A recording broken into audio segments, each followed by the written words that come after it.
We're now ready to begin Hold the Line. So let's check out the backstory. It reads, the village is breached. The outer defenses of the wall have already been overcome as the heroes enter the region. The desperation of the people here is evident. There is no way to save the village, but we can still help the villagers by giving them the time they need to escape. The Sanctum requires us to act. We must face the darkness and hold the line. By decree of the Sanctum, the edict is given. So, we're here to fight demons and protect the villagers by giving them the time they need to escape. Okay, we'll be using our how to play booklet, and at the back we have a quick reference. It tells us which actions are available, how much they cost, as well as an overview of the game phases, starting with the hero phase, and we'll be revealing and resolving the current stratagem. On the first round in Heroes of the Sanctum, we'll always be using the It Comes Full Circle stratagem card. It reads, the ancients understood the nature of time was cyclical rather than linear. We have been in this moment before, and again to this moment we will return. At the end of this round, shuffle all other stratagem cards, then place this card at the bottom to form a new stack. So basically at the end of this round, we'll be placing this card at the bottom of the stack and shuffling all other cards. The next step is to spend action points to assign and resolve actions. So before we do that, let's take a moment to take a look at what's going on in the battlefield. Firstly, it's worth becoming familiar with the heroes you've chosen. So we'll start with the Pathbreaker. We can see that he has a passive action called Foul Mouth, and before any attack action, he may freely taunt one threat to his battle line. And he also has a unique action which allows him to expend up to 3 threats in this battle line. Unique actions are special. They're only able to be used at very specific times. So we won't have to worry about this too much until the time comes. Next up we have our Thunderhammer, and his passive action is called Arcane Shield, and it reads, if you're not stunned, at the start of each turn, start defending. His unique action is called Recharge, and it allows him to heal 2 damage and recover from being stunned. Now interestingly, his passive action is going to allow us to place a defense token onto his hero card, and that means he has a temporary +1 in defense.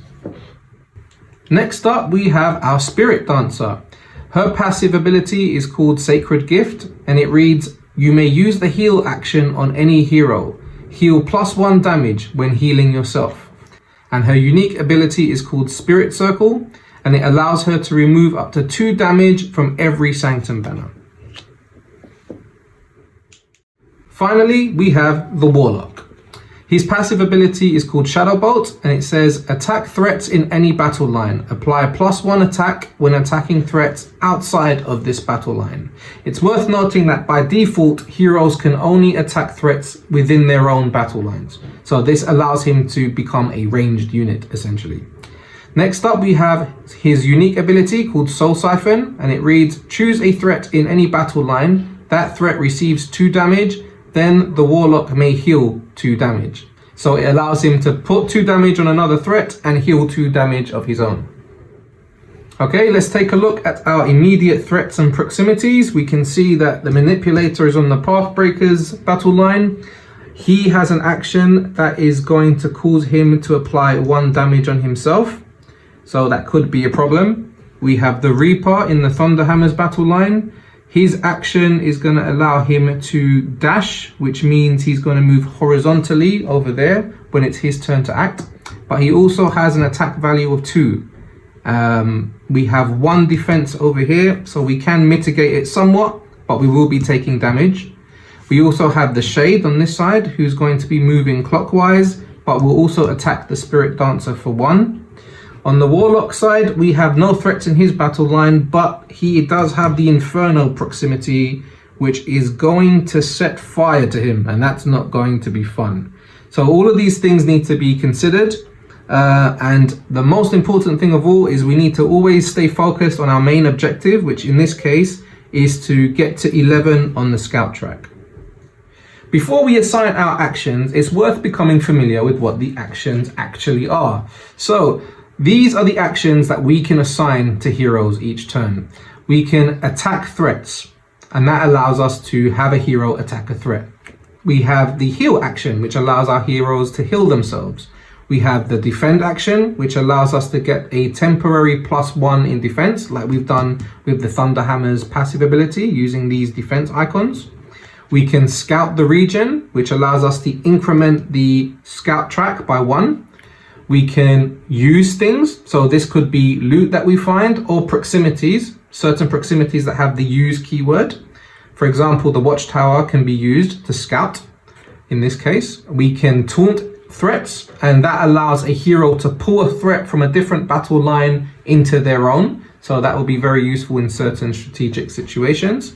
We can assist other heroes, and when a hero assists another hero, they can either give them loot or take loot from them, and also help them recover from being stunned. We'll see more how this works as the game continues.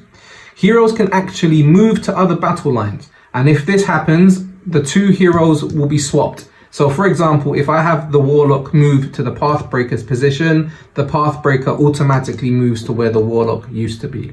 So that's a quick overview of the actions, and now we're going to come up with a strategy of what to do next. So this round we have 8 action points. Each of these heroes can be assigned with a maximum of 1 action.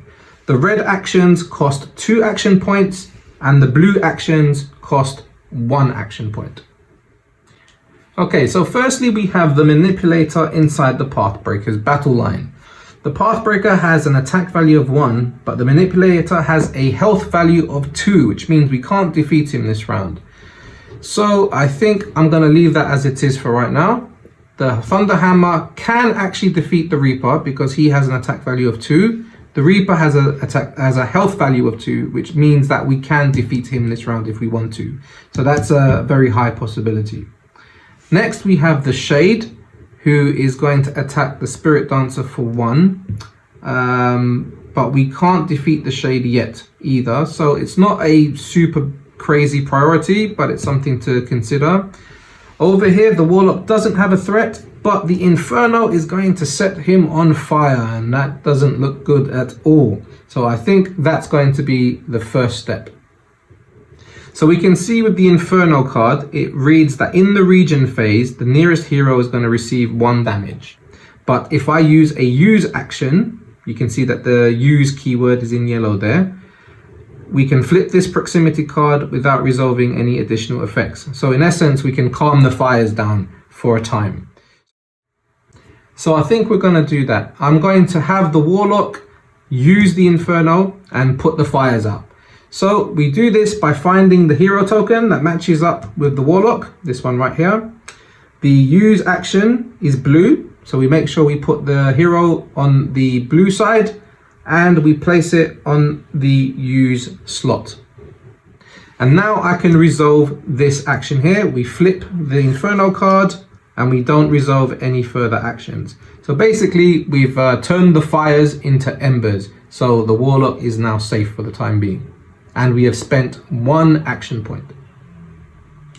Next up, we're going to get the Thunderhammer to attack the Reaper. And we do this in the same way. We find his icon, this one right here. Attacks, which is this icon over here, is red, so we make sure he's on red, and we assign it by placing it on the attack slot. And now we resolve the attack action. Our attack value is 2. If it is equal or more than his health value, which is 2, and so that's true, he is now defeated. And we can see that there is a defeat keyword there, which reads the current hero gains 1 loot. So the first thing that happens is he goes into the discard pile and we take our loot.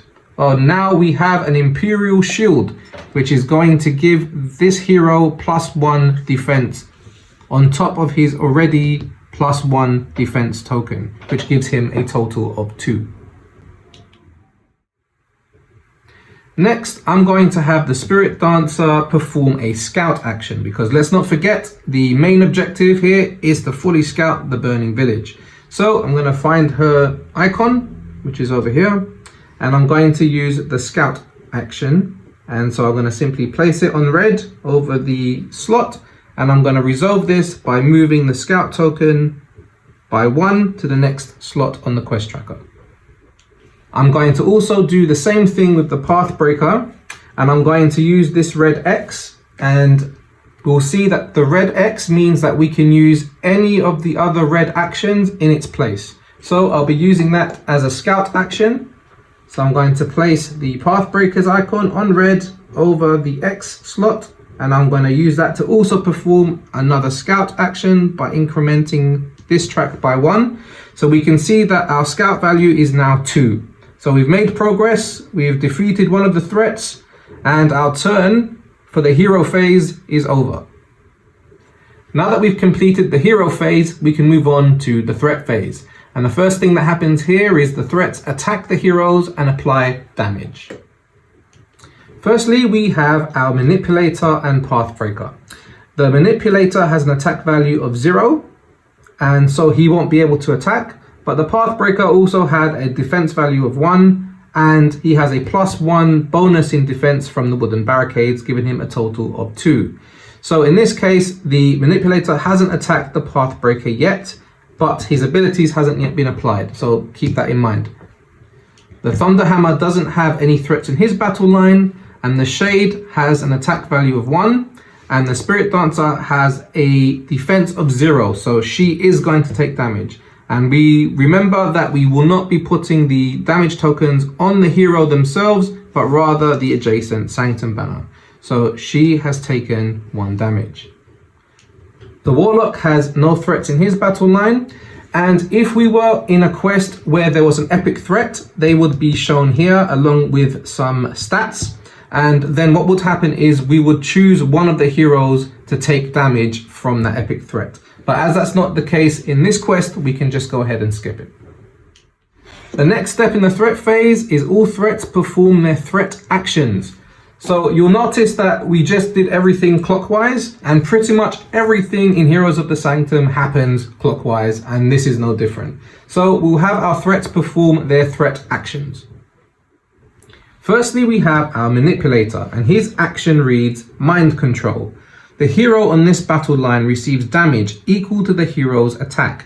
So we can see that his attack value is 1, so he's going to take 1 damage. It's worth noting that actions actually ignore defense. So defense is only considered during the first wave when the battle is going on. These actions take place afterwards, and defense is ignored by default. Now that his action has been resolved, we expend the manipulator by turning him sideways. That way we know he's done. We don't need to deal with him anymore this round. Next up, we have the Shade. His action reads, move. This threat moves clockwise to the next battle line. So we're going to move him clockwise. And now that that's resolved, we also expend the Shade by turning him sideways. Now that we've completed the threat phase, we can move on to the region phase. So the first thing we do is update the region. And that simply means we flip the region card over and resolve the yellow text that's on the other side. So the effect reads, updated, spawn 2 threats if this region is not fully scouted. So as you can see, we've only scouted 2, it's not fully scouted, so we must spawn 2 threats. And remember, we always spawn threats from the top left clockwise. So 2 new threats, 1 and 2. The next step is to resolve the region keyword on Proximities. And you can see that the only 2 keywords of region appear on the Embers card, and they read region. If the arrived keyword on this region card is visible, flip this proximity card. Now, the arrived keyword is found on this side of the region card. And as you can see, it is not currently visible, so nothing takes place at this point. The next step is to decide to leave the region if we are able. Now, if we were playing a quest that had multiple region cards and this was fully scouted, we'd be able to move on to the next region. But as that's not the case for this quest, we can simply carry on. Next is the quest phase. And the first step is to resolve the quest objective and events. Firstly, we need to check whether we have successfully fulfilled the victory conditions. And we would basically check to see if we're on 6 and we have fully scouted. That's not the case. We have not yet succeeded the quest.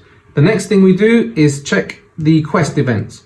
So in this case, we can see a icon for 3 and an icon for 5, which basically means if the time tracker is on 3 or 5, we're supposed to resolve one of these, depending on where the time tracker is. Right now, the time tracker is on 1, so none of these quest events apply. The next step is to check if any of the heroes have been defeated. Obviously, they've only taken 1 damage, so the heroes are good. And the last few cleanup steps, increment the time track. So the time track goes from 1 to 2. And finally, activate threats. And that basically means any of the threats that are expended are placed back in their upright position. And that's it, we've completed our first game round. So that's the end of round 1, and we can move on to round 2. So we're back at the hero phase, reveal and resolve the current stratagem. But let's not forget that the special effect of the It Comes Full Circle card reads that at the end of this round, we're supposed to shuffle all of the stratagem cards and then place that card at the bottom to form a new stack. So let's do that now. So basically, we're going to move off our tokens. We're going to take off the It Comes Full Circle. We're going to shuffle the other cards. Okay, and we're going to place them back. So now we have a new stratagem card. Now the new stratagem card is called Extraordinary Feats, and the narrative reads, "Enough. It is time for these beasts to feel the wrath of the Sanctum. You may spend all action points this round to trigger the unique action of all heroes in play." Now this is one of those special moments that we can use the hero's unique abilities. So instead of using the actions that as we normally would, we can use all of our action points to trigger the unique actions of all 4 of these heroes. So that's an interesting thing to think about. So let's see how that would pan out. So in this case, we would have the Pathbreaker expend up to 3 threats in his battle line. That would mean all 2 of these threats would become expended, which means they'd go horizontal, and that basically deactivates them for the rest of the turn. They wouldn't be able to fight back until next turn.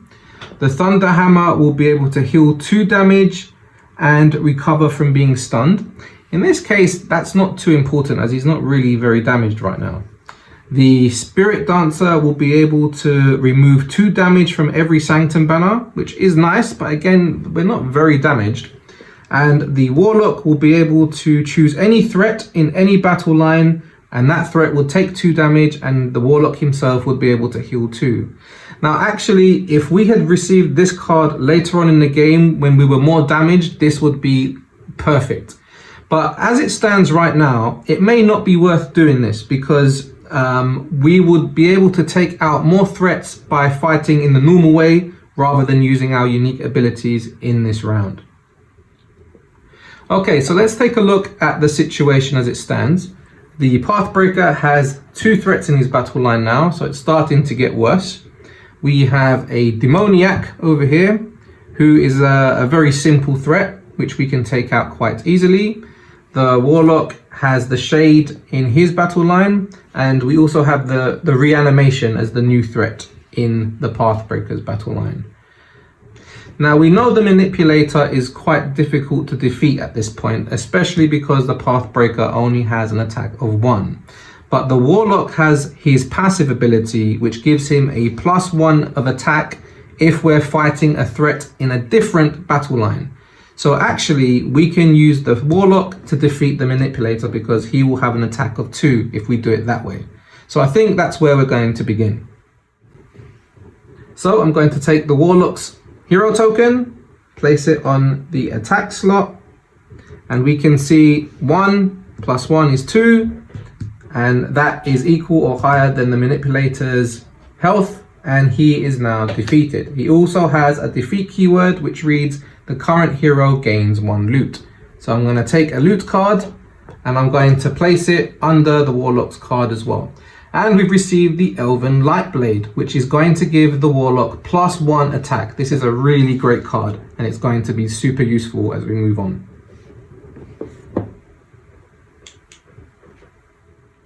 Okay, we're going to move this Reanimation closer to the battle line.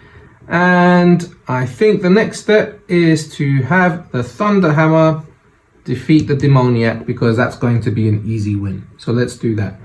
The hero token for the Thunderhammer is going to be placed on the red X, and remember that means I can use any of these red actions. I'll be using an attack this turn, and we're going to take out the demoniac. There's going to be no loot because he doesn't have the defeat keyword, which gives us that, and we can move on to the Pathbreaker. So with the Pathbreaker, we can see that we have a defense of 2, the 1 from his card plus 1 from the barricades, and the reanimation only has an attack of 1, which means we're going to be able to block that. So he's not going to be a threat to us right now. So I think we're going to stay on target. We're going to keep trying to scout, and I'm going to get the Pathbreaker to perform a scout action. And so we put it on red, we put it over the scout slot, and we move the scout token up by 1. Ideally, we would have liked the Spirit Dancer to perform a second scout action, but we don't have any scout actions available. The only other way to do that would have been to have the Thunderhammer use the Watchtower, but the Thunderhammer has already performed an action. So instead, we're going to have the Spirit Dancer heal.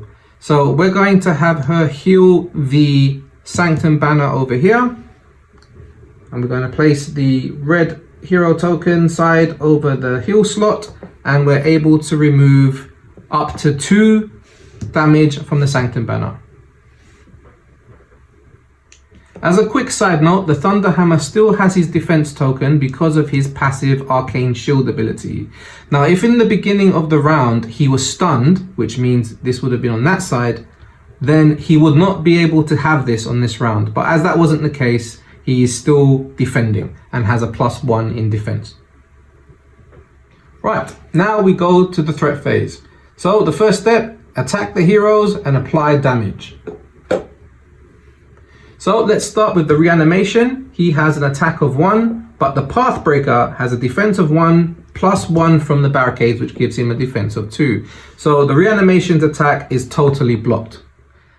Then we move clockwise to the Thunderhammer. There's no threats here. Clockwise to the Spirit Dancer, no threats. And then finally to the Shade, which has an attack of 1. The Warlock has a defense of 0, so he will be taking damage. So we place the 1 damage onto the Sanctum banner.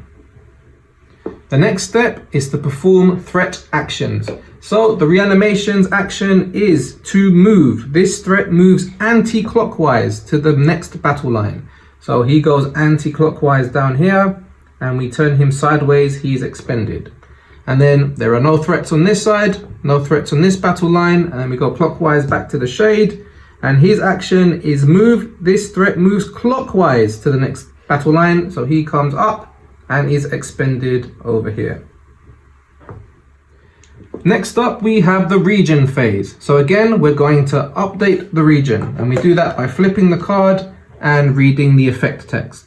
We're going to spawn 2 threats if this region is not fully scouted. Again, we're not fully scouted, so we're going to spawn 2 more threats, starting in the top left battle line.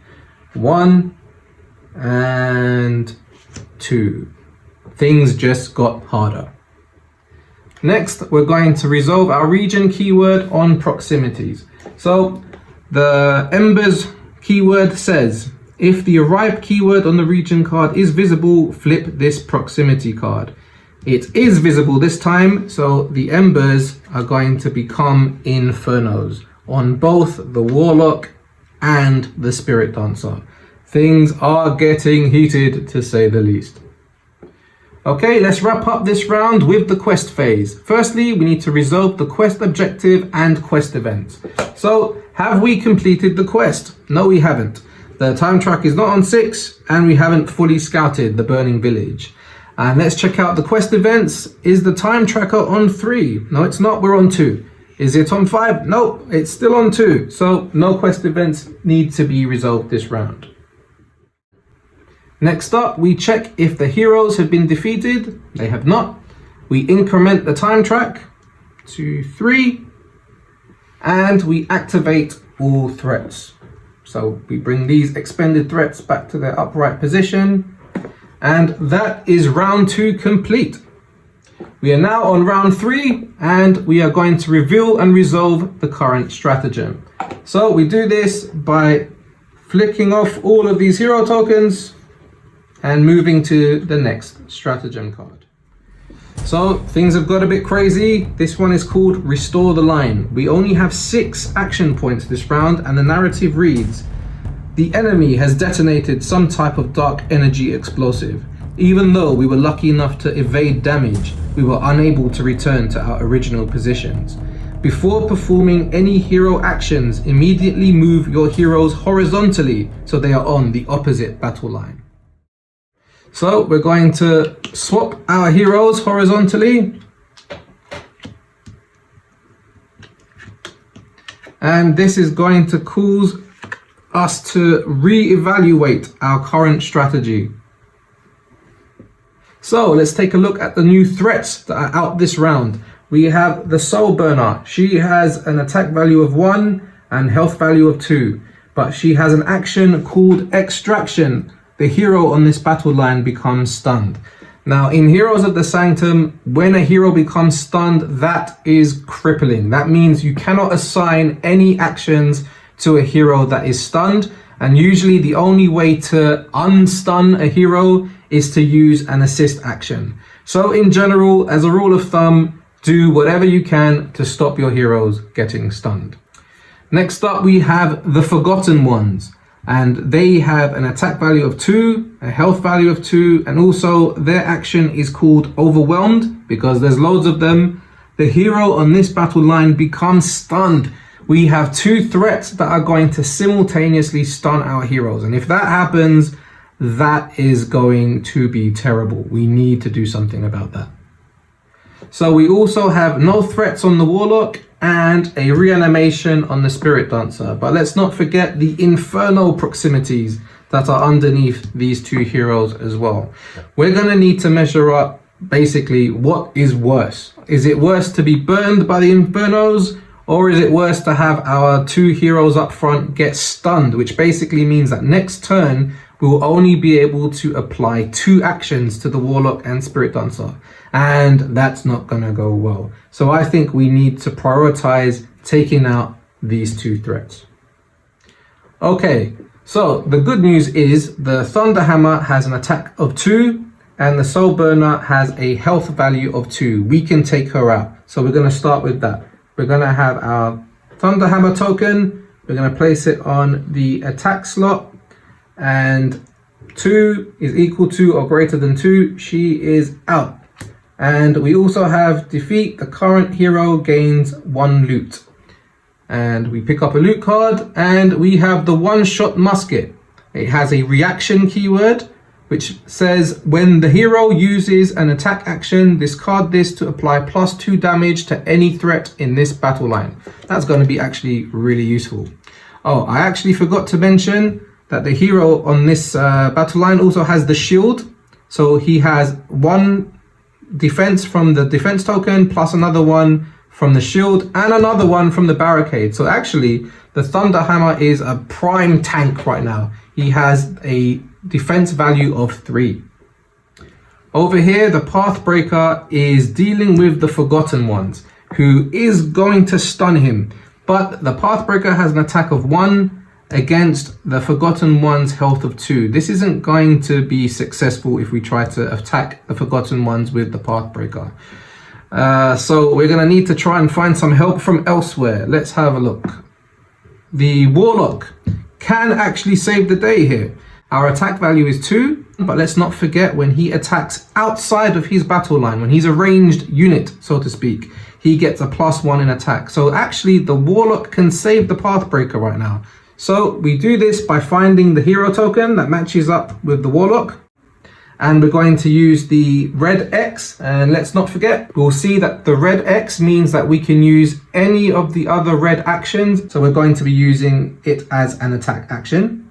And we will be targeting the Forgotten Ones. So here we go. 3 is equal to or greater than 2. And he is defeated. He also has a defeat keyword for loot. So let's put him in the discard pile, and the Warlock receives loot. and he has got the Scroll of Restoration, and he can use this loot card with a use action, and it allows him to discard this card to remove 3 damage from every Sanctum banner. That is actually awesome, and when things get bad, no doubt we're going to be using that. Okay, next up we have our Spirit Dancer, who is dealing with the reanimation. The reanimation has a health of 2, and the Spirit Dancer has an attack of 1, so she can't defeat the reanimation. So we can either use the Spirit Dancer to get rid of this Inferno, or have the Pathbreaker use the Watchtower to scout, or have the Spirit Dancer scout. As we only have 6 action points, we've used 4 of them with these 2 red actions, which cost 2. So we need to make sure that our actions actually fit the amount of action points we have. So I think we're going to take out the Inferno. I think that's where I'm going to go with this. So we're going to have the Spirit Dancer. I'm going to use her token. I'm going to use with the blue icon. I'm going to put it on the U slot. And I'm going to use this Inferno card, and we're going to flip it. And that's the Inferno resolved. So I've actually used 5 action points now, which means that the only thing the Pathbreaker can do is taunt, move, or assist. I don't think I want to do either of those, so I'm basically just going to give up his action and move on to the threat phase. Okay, now we're going to move to the threat phase, which starts with attacking the heroes and applying damage.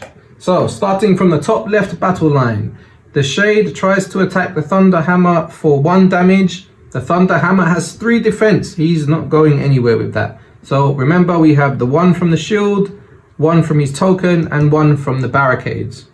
There's no threats in the Pathbreaker's battle line, no threats in the Warlock's battle line, and over here with the reanimation is going to attack the Spirit Dancer for 1. She has no defense, she has to take the damage. So another 1 damage goes to the Sanctum banner. Next up, the threats are going to perform their threat actions. So again, starting in the top left battle line, the Shade is going to move clockwise to the next battle line and become expended. The Reanimation's action is also move, but he's going to move anti-clockwise to the next battle line. Next, we have the region phase, and we're going to update the region. And again, updated, spawn 2 threats if the region is not fully scouted. It's not fully scouted, so 2 more threats are spawned, starting from the top left and going clockwise. Next, we are going to resolve the region keyword on proximities. So, starting with the Inferno. This region keyword reads, the nearest hero receives 1 damage. So we take another damage token to the Sanctum banner. This region keyword reads, if the arrived keyword on the region card is visible, flip this proximity card. The arrived keyword is not visible, so nothing happens here. So next up, we decide to leave the region. That doesn't apply to this quest, and we move to the quest phase. So we're going to resolve the quest objective and events. Have we completed this quest? We have not. We are not on 6 and we're not fully scouted. Is the time track on 3? In this case, yes it is. And it reads, all battle lines without threats spawn 1 threat. So in this case, only the Spirit Dancer doesn't have any threats. So a new threat is going to be spawned over here as well. So the last cleanup steps is we check if any of the heroes have been defeated. They have not. Increment the time track by 1, so we move from 3 to 4. And finally, we're going to activate all the threats by moving them to their upright position. So that's round 3 done. Let's set up round 4. And we do that by revealing and resolving the current stratagem. So we're going to take off these hero tokens and we're going to move this one to the back, and we've revealed unimpeded. We have 8 action points, and the narrative reads, we shall not be impeded by the darkness. These spawns of the rift shall taste the true might of the Sanctum. All heroes may freely move before resolving a blue action this round.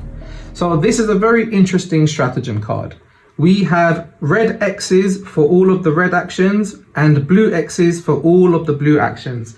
This essentially means we can do whatever we want with all of the heroes this round. So we've got through 3 rounds of Heroes of the Sanctum. We've seen how everything works. We've seen the strategies involved in the game, how things get crazy. Things only get crazier. The quests are more insane, they get harder. We have more regions that you need to explore through. There are interesting mechanics in the different quests. So whichever way you play, they're going to be a different experience each time. You're going to have different objectives, different heroes, different things going on, different tactics you can use.